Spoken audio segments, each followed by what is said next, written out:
2025 साल सुरू आहे आणि आजही आपल्या महाराष्ट्रामधल्या गावांमध्ये पाण्याची स्थिती नेमकी कशी आहे हे दाखवणारा एक व्हिडिओ समोर आलेला आहे।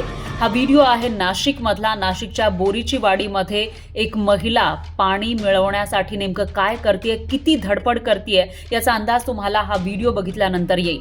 बोरीची वाडीमधली एक महिला, एक विहीर आहे, खोल विहीर आहे, त्या विहिरीच्या तळाला कुठेतरी थोडंसं पाणी आहे आणि तेच पाणी आपल्या हंड्यामध्ये भरता यावं, हंडाभर पाणी आपल्याला मिळावं यासाठी ही महिला त्या विहिरीमध्ये उतरताना पाहायला मिळते। तिथे सुरक्षेचे कोणतेही मेजर नाहीयेत। ही महिला आधी त्या विहिरीमध्ये उतरते, त्याच्यानंतर एक दोरी दिली जाते आणि त्या दोरीच्या सहाय्याने ही महिला त्या खोल विहिरीमध्ये जाऊन थोडंसं पाणी आपल्या हंड्यामध्ये भरताना पाहायला मिळते। असा हा व्हिडिओ आहे ज्याच्यामधून लोक हंडाभर पाण्यासाठी आपला जीव कसा धोक्यात घालतायत याचं वास्तव समोर आलेलं आहे। दरम्यान सरकारने याची दखल घेतली आहे आणि प्रत्येकाला पाणी मिळेल यासाठी प्रयत्न करणार असल्याचं आश्वासन दिलेलं आहे। पण या व्हिडिओच्या निमित्तानं एक धक्कादायक असं वास्तव समोर आलंय। आजही महाराष्ट्रामधल्या अनेक गावांमध्ये लोकांना हंडाभर पाण्यासाठी उन्हाळ्यात किती धडपड करावी लागते, कसा जीव धोक्यात घालावा लागतो याचं हे वास्तव समोर आलेलं आहे। त्यामुळे ही परिस्थिती नेमकी कशी बदलणार, कधी बदलणार असा सवाल उपस्थित होतो।